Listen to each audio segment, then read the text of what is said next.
store with all the construction that replaced that bakery, restaurant, boutique, coffee shop? Well, it's open, but it's a pet grocery.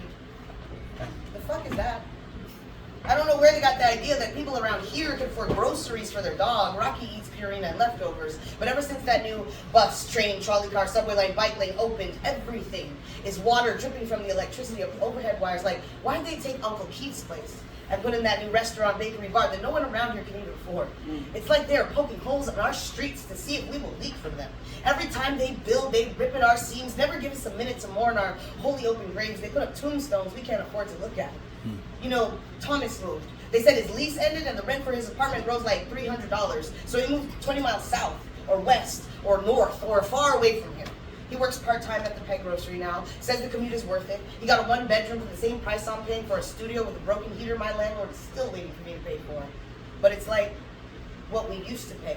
It's like the only place that remembers us is too far to remember how to get back here. Painting all their new buildings colors we've been using in our artwork for years, and calling it new, and calling it right, making right angles of our cul-de-sac blocks. They call it cleaning up, like we were the mess. They call us a dead end, but they're not calling this a dead end anymore. The city looks like an erector set of a child that wears a suit now, with a big office on the top floor of a building so high up he has no idea that people still live here. Do you know that people still live here?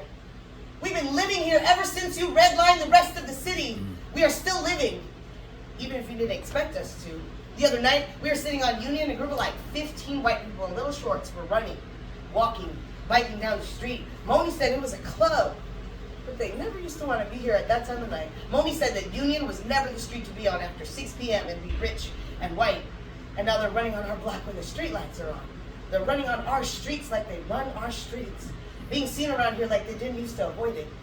It's been so quiet here lately. The silence is so thick you could use dull blades to break it open. Find the pain in our backs from carrying the relics of what this used to be before we were worth saving. Before you tore down the boundary line, started putting up grand opening under new management, open for business, as if we have always been closed, unrestrained, only open for surrender. They find our music to play in their coffee shops as if to remember us fondly. It is clear we are unwanted.